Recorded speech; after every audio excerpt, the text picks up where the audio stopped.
नमस्कार। News media मंच पर आप सभी का एक बार फिर से स्वागत है। फिर से लोकसभा चुनावों की चर्चा करूंगा।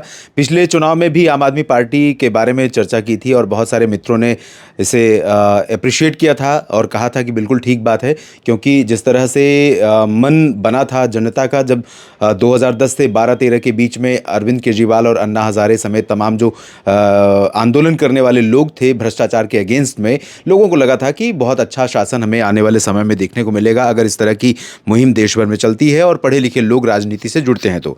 लेकिन समस्या यह है कि राजनीति है ही इस तरह की चीज़ कि जब आप उस तरफ होते हैं, पाले के उस तरफ, तब आपकी भाषा कुछ और होती है और जब आप इस तरफ होते हैं तब आपकी भाषा कुछ और होती है। अरविंद केजरीवाल इस बात का बहुत ही ताज़ा उदाहरण है, क्योंकि इससे पहले जो राजनीतिक दल थे वो इतना सीना ठोक कर कभी नहीं कहते थे कि हम कट्टर ईमानदार हैं, और वो कट्टर ईमानदारी का लगातार ढिंढोरा पीटते रहे। इसीलिए सबसे बड़ा सवाल उन पर उठाया जाता है और उन्होंने बहुत डंके की चोट पर बार बार ये कहा था कि लालू यादव, मुलायम, फारूक अब्दुल्ला, शरद पवार, सोनिया गांधी, कांग्रेस, सब लोग बेईमान हैं। और एक हाल ही में एक इंटरव्यू देख रहा था मैं मणिशंकर अय्यर का। मणिशंकर अय्यर और अरविंद केजरीवाल दोनों लोग बैठे हुए थे, बहुत पुराना है, 2014 के पहले का शायद। उसमें मणिशंकर अय्यर कहते हैं कि आप को लगता है कि एक आप ही बिल्कुल ईमानदार हैं और सच्चे हैं और सही राजनीति करने आए, बाकी सारे लोग जितने लोग हैं इस क्षेत्र में वो सभी बेईमान हैं, भ्रष्ट हैं और चोर हैं, सब हैं। तो उन्होंने लास्ट में एक कहावत कही थी कि कारवां चलता रहेगा, कुत्ते भौंकते रहेंगे। हालांकि ये कहावत कुछ इस तरह से है, हाथी चले अपनी चाल, कुत्ते भौंके हज़ार, ऐसे कुछ करके कहावत है। एनीवे, तो इनडायरेक्ट वे में उन्होंने अरविंद केजरीवाल पर एक बड़ा आरोप लगाया था और अरविंद केजरीवाल उस समय निरुत्तर थे, चुप थे, कुछ बोल नहीं रहे थे। तो मेरा कहने का मतलब ये है कि अरविंद केजरीवाल के रूप में जो उम्मीद की किरण राजनीति के क्षेत्र में जगी थी वो बिल्कुल धूमिल नहीं बल्कि मिट चुकी है। उसकी वजह यह है, अगर मैं इलेक्टोरल आंकड़ों की बात करूं, यानी जो मतदान होते हैं उनके आंकड़ों की बात करूं, जो कि असली प्रमाण होते हैं कि जनता आखिर में किसके साथ है, और प्रज्वल रेवन्ना जैसे लोग इस बात का उदाहरण है कि कैसे वो गलत कृत्यों में शामिल रहते हैं लेकिन उन्हें जनता चुन करके संसद भेज देती है। तो दोनों तरह की बातें हैं, यानी कि जिसकी बात मैंने की कि वोटर की जो वोट मिलने की जो पॉलिटिक्स है या हमारा जो लोकतंत्र का सिस्टम है, वो इसकी हमारे देश की राजनीति की खूबी भी है और इसकी कमी भी है, खामी भी है। फिलहाल इस वीडियो के माध्यम से 2-3 बातें मैं कहना चाहता हूँ। ये एक इम्पॉर्टेंट बात ये है कि 2019 से इस बार कम मतदान हो रहा है, ये एक बड़ी चिंता का विषय है। इसका मतलब ये है कि जो भारत की इलेक्टोरल प्रोसेस है, भारत का जो मतदान की प्रक्रिया है, उसमें जो आम जनता है, चाहे वो युवा वर्ग हो, महिलाएं हो या बुजुर्ग या पुरुष, सामान्य नौकरी पेशा वर्ग हो, इस सभी की जो रुचि है वो थोड़ा घट सी रही है। ये भारतीय राजनीति के लिए, भारत की डेमोक्रेसी के लिए ठीक नहीं है। और 2019 के मुकाबले इस बार कम मतदान हो रहा है, ये एक चिंता ये है। अब इसमें 7 चरणों में चुनाव होना था, 4 चरण का चुनाव संपन्न हो चुका है। 379 सीटों पर अब तक कुल मतदान हुआ है और अब जो 3 चरण बाकी हैं, 20 मई, 25 मई और 1 जून के, उसमें अगर हम देखें तो 20 मई को 49 सीटों पर मतदान होगा और 25 मई को 58 और 57 सीटों पर मतदान होगा आखिरी चरण में 1 जून में। 1 जून को ही पंजाब में भी चुनाव होगा। पंजाब में आम आदमी पार्टी कांग्रेस के साथ चुनाव लड़ रही है। आम आदमी पार्टी का जिक्र मैं बार बार इसलिए कर रहा हूँ क्योंकि जिससे ज़्यादा ईमानदारी की उम्मीद होती है, जब वो धोखा करता है, जब वो बेईमानी करता है, तब उस पर सवाल बड़े उठते हैं। यानी एक बार कहा जा रहा था राफेल को लेकर चौकीदार चोर है, ये बात राहुल गांधी ने शुरू की थी और इसको लेकर के बाद में कोर्ट में मामला गया तो उन्होंने माफ़ी भी मांगी थी, अलग बात है। जब चौकीदार चोर क्यों कहा था? क्योंकि प्रधानमंत्री मोदी ने कहा था कि मैं इस देश का चौकीदार हूँ, प्रधान सेवक हूँ, प्रधानमंत्री नहीं हूँ। तो यानी ये आमतौर पर हमारी देश में कहावत भी है कि अगर चौकीदार जब चोरी करता है तो उस पर बड़े सवाल उठते ही हैं। तो चौकीदारी करने आए थे आप, राजनीति को सुधारने आए थे आप, और आप खुद उसी में डूब गए। अभी हाल ही में उन्होंने एक बयान दिया है कि अगर हाल ही में क्या ईडी ने इस पर आपत्ति भी की है, बेल पर आने के बाद रैलियों में, रोड शो में वो बार बार ये कह रहे हैं दिल्ली के लोगों से, देश के लोगों से, कि अगर आपने मुझे अच्छे से वोट किया तो मुझे 4 जून को मतलब 2 जून को जेल नहीं जाना पड़ेगा। मत ये उनकी मतलब आप सोचें मानसिक स्तर है। यानी अगर आपने गड़बड़ी की है, आप करप्शन में लिप्त हैं, सुप्रीम कोर्ट या हाई कोर्ट या लोअर कोर्ट आपको बेल परमानेंटली इस केस से रिमूव नहीं कर पा रही है, आपके लोग तो इस बात का तर्क दे रहे होंगे ना। लेकिन ईडी या जो एनफोर्समेंट डायरेक्टरेट समेत जो एजेंसियां जांच करती हैं मामलों की, जब उनके पास कुछ ऐसे तथ्य होंगे जिसके आधार पर कोर्ट मजबूर होगी, कोर्ट ने आखिर आउट ऑफ द वे जा करके आपको कहीं ना कहीं बेल दी है, आपको बाहर किया है कि आप चुनाव में शामिल हो सकें और चुनाव में शामिल होकर के अपनी पार्टी का प्रचार कर सकें। तो ये स्थिति है। और दूसरी, इस पर ईडी ने डिफेंड भी किया, सुप्रीम कोर्ट भी ईडी गई और ईडी ने कहा कि वो बेल की जो शर्तें हैं उसका उल्लंघन कर रहे हैं। वो ये कह रहे हैं कि अगर उनको ज़्यादा मतदान हुआ, ज़्यादा मत मिले तो वो जेल उनको नहीं जाना पड़ेगा, ज़्यादा सीटें आई तो। इस पर सुप्रीम कोर्ट का क्या रुख है एक अलग मैटर है। लेकिन उन्होंने एक बात और कही है और वो बड़ी दिलचस्प बात है। एक भाषण में उन्होंने कहा अपने कार्यकर्ताओं से कि दिल्ली में घरों घरों में जाओ, लोगों से पूछो कि इस्तीफ़ा देना चाहिए या जेल से सरकार चलानी चाहिए। आप इसके अंदर की बात समझने की कोशिश कीजिए। मसला ये नहीं है कि जेल से वो सरकार चलाएंगे या नहीं, मसला ये है कि इस बात का उनको आभास है कि उन्होंने अपराध किया है और ईडी छोड़ने वाली नहीं है। आप इसको समझिए। वो ये नहीं कह रहे हैं कि मैं अपराधी नहीं हूँ और मैं अपराध मुक्त होकर के जल्दी बाहर आऊँगा क्योंकि ईडी गलत है, मैं सही हूँ। ये किसी भी रैली में नहीं कह रहे हैं। कहीं भी आपने अगर उनको कहते हुए सुना होगा तो आप मुझे बताएं और उसका वीडियो का लिंक शेयर करें कमेंट बॉक्स में। लेकिन ऐसा उन्होंने कहीं भी नहीं कहा है, बल्कि ये कह रहे हैं कि मैं जेल से ही सरकार चलाऊँगा। यानी उनको ये पता है कि उनको जेल में रहना पड़ेगा। और लोगों से पूछिए कि मुझे जेल में रहकर सरकार चलानी चाहिए या इस्तीफ़ा देना चाहिए। दूसरा बड़ा सवाल ये भी है कि निकलते ही उन्होंने जो पहला बम फोड़ा था वो ये था कि मोदी 75 साल के हो जाएंगे सितंबर में 2025 में और वो पद छोड़ देंगे, क्योंकि उन्होंने नियम बनाया कि 75 साल के बाद कोई नहीं रहेगा सक्रिय राजनीति में। और उन्होंने कहा कि वो योगी को निपटा देंगे चुनाव होते ही और उसके बाद अमित शाह को प्रधानमंत्री बना देंगे। उनके पास पता नहीं कहाँ से खुफिया एजेंसी से जानकारी आ गई, जैसा कि उन्होंने गुजरात में तमाम सीटों के जीतने का दावा किया था गुजरात के विधानसभा चुनाव में, और कहा था कि आईबी की रिपोर्ट मेरे पास है। और उनके पास वोट कितने आए थे वो भी आप जानते हैं। बड़ी कह सकते हैं कि आम आदमी पार्टी के लिए बड़ा डिमोटिवेटिंग विधानसभा चुनाव था गुजरात, क्योंकि इन आम आदमी पार्टी को लग रहा था कि दिल्ली के बाद पंजाब, उत्तराखंड और गोवा और गुजरात ये ऐसे राज्य हैं जहां पर पार्टी का उदय होगा और राष्ट्रीय पार्टी बनकर उभरेगी और आने वाले समय में भारत में राष्ट्रीय राजनीति का विकल्प बनेगी।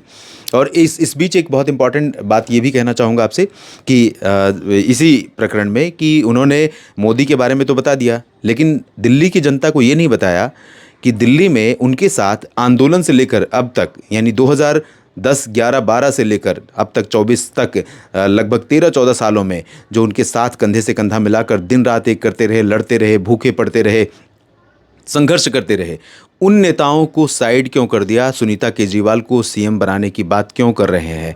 यानी सीएम बनाने की बात नहीं हो रही है, आपने कहीं नहीं सुना होगा, लेकिन संकेत आम आदमी पार्टी और अरविंद केजरीवाल ने दे दिया है कि दूसरे नंबर का कोई लीडर है तो उनके परिवार का ही है। यानी परिवारवादी पार्टी है, आम आदमी पार्टी नहीं है। इस गफलत में मत रहिए। वो ढीली सी शर्ट, वो नीला सा सस्ता वाला हवाई चप्पल, इसको देख करके भ्रम में मत पलिए। शीश महल की चर्चा होती है अरविंद केजरीवाल के, तो इसीलिए होती है कि उन्होंने कहा था कि मैं छोटे से बंगले में रहूँगा, और आज क्या हालात हैं आप अच्छी तरह जानते हैं उनके घर के। और वही आदमी आज अपने सभी बड़े नेताओं को साइड कर चुका है। जो बचे हुए नेता हैं, चाहे वो संजय सिंह हो या राघव चड्ढा हो, आतिशी हो, गोपाल राय हो, या जो भी नेता बचे हुए हैं, फ्रंट पर हैं या पीछे से काम कर रहे हैं, उनका नाम नहीं है स्टार प्रचारकों की सूची में। दूसरा नाम अरविंद केजरीवाल के बाद सुनीता केजरीवाल का था। ये संकेत है कि वो पार्टी भी अब परिवारवादी पार्टी है। और अब आप जिनके पास महत्वाकांक्षा है वो लड़ते रहें, नहीं है अपना स्वाभिमान है, डर, गुस्सा आता है, क्षोभ आता है कि हमने आपके साथ इतनी लड़ाइयाँ लड़ी और आज आखिर में आकर के आप वही कर रहे हैं जो बाकी छोटी बड़ी क्षेत्रीय राजनीतिक पार्टियां करती रही हैं। फिलहाल आम आदमी पार्टी का जो परसेप्शन है आम आदमी पार्टी को लेकर के वो एक तरफ है, दूसरी तरफ वोट परसेंट क्या बताते हैं ये भी मैं थोड़ा सा आंकड़े देना चाहूँगा। 2015 में जब विधानसभा चुनाव हुए फरवरी में, तब आम आदमी पार्टी ने 67 सीटें दिल्ली में जीती थी। 2020 के चुनाव में सीटों में गिरावट आई और 67 से वो घटकर 62 पे हो गई। बीजेपी पहले 3 पर थी और वो 8 पर पहुंच गई। वोट परसेंट की बात अगर करें तो 2015 में आम आदमी पार्टी को 57% वोट मिला था और 2020 में ये घटकर 53% हुआ। 4% वोट शेयर दिल्ली में गिरा, दिल्ली विधानसभा चुनाव में, जहां पर ये फ्री बिजली और फ्री पानी की बात कर रहे थे। और बीजेपी का वोट शेयर की बात अगर करें तो 32% था 2015 में और 2020 में आकर के ये 38% हो गया। 6% वोट शेयर बीजेपी का बढ़ा। कांग्रेस दोनों चुनावों में कहीं नहीं थी। कांग्रेस बहुत बुरी तरह से कांग्रेस के लिए डीमोटिवेटिंग फेज रहा है शीला दीक्षित के बाद से। दिल्ली विधानसभा के क्षेत्र में जो आम आदमी पार्टी के साथ मजबूरी में चुनाव लड़ रही है, 4 सीटों पर संसदीय सीट से आम आदमी पार्टी के कैंडिडेट खड़े हैं और 3 सीटों पर कांग्रेस की तरफ से उम्मीदवार खड़े किए गए हैं। और 2019 के लोकसभा चुनाव की अगर बात मैं करूं तो प्रवेश साहिब सिंह वर्मा जो कि भाजपा के कद्दावर नेता रहे थे, उनके बेटे हैं प्रवेश वर्मा। और प्रवेश वर्मा ने महाबल मिश्रा को, जो कि कांग्रेस के टिकट पर पश्चिमी दिल्ली से चुनाव लड़े थे, उन्हें लगभग 5,78,000 वोटों के अंतर से हराया था। आप अंदाज़ा लगाइए कि क्या स्थिति रही थी 2014 में रही होगी, क्या स्थिति 2019 में रही होगी। और इस बार आम आदमी पार्टी दावा कर रही है, कांग्रेस दावा कर रही है कि 7 सीटें इंडी गठबंधन जीतेगा, लेकिन आंकड़े इस बात की गवाही नहीं देते हैं। आम आदमी पार्टी के रूप में अरविंद केजरीवाल की जो छवि है वो धूमिल होती जा रही लगातार, और वो सब कुछ इसलिए हो रहा है क्योंकि वो अपने हर दिए गए बयान को खुद झुठलाते चले जा रहे हैं। अपनी क्रेडिबिलिटी, अपनी शाख खुद वो गिरा रहे हैं, कोई दूसरा नहीं गिरा रहा है। उन्होंने लगातार वो काम किए हैं जिसके लिए वो टंके की चोट पर कहते थे ये मैं होने नहीं दूंगा, ये मैं करने नहीं दूंगा।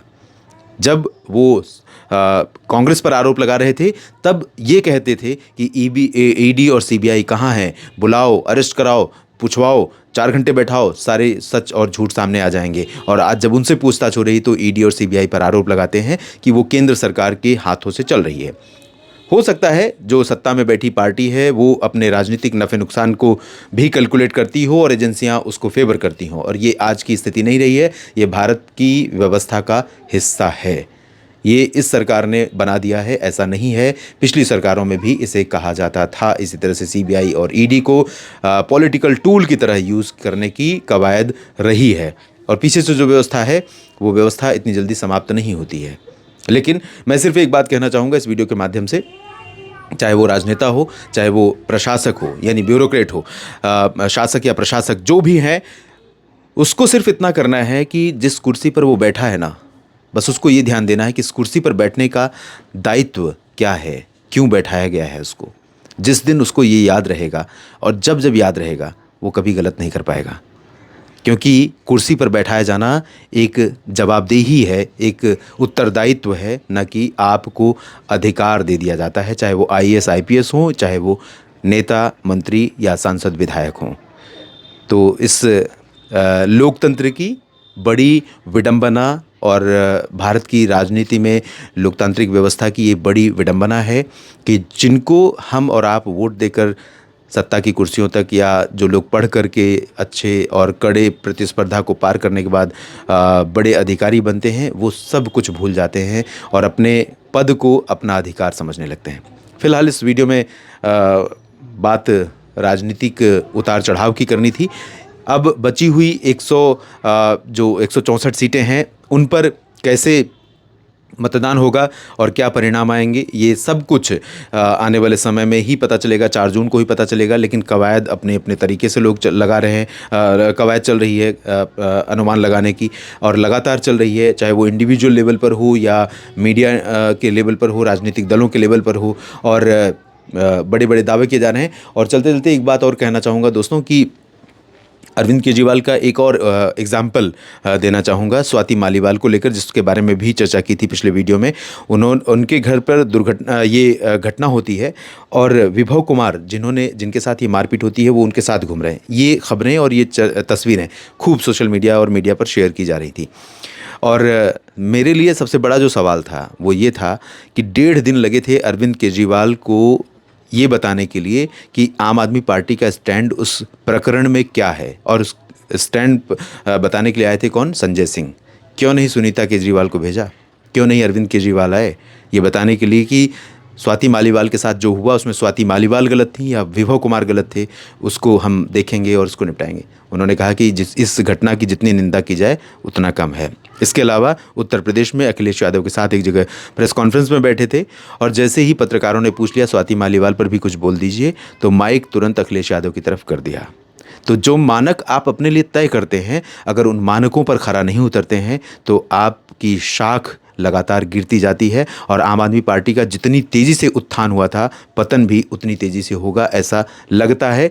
क्योंकि अगर लोग सिर्फ स्वार्थ के लिए आम आदमी पार्टी को वोट दे रहे हैं तो एक अलग बात है, निजी फायदे के लिए। अगर उस विचार के लिए वोट दे रहे हैं जिस विचार के नाम पर, जिस भ्रष्टाचार के विरोध, जिस भ्रष्टाचार को खत्म करने के नाम और सुशासन को देने के नाम पर आम आदमी पार्टी का गठन हुआ था, स्थापना हुई थी, अगर इस विचारधारा के नाम पर आम आदमी पार्टी को सपोर्ट कर रहे हैं तो निश्चित तौर पर धीरे धीरे लोग आम आदमी पार्टी से दूर होने लगेंगे।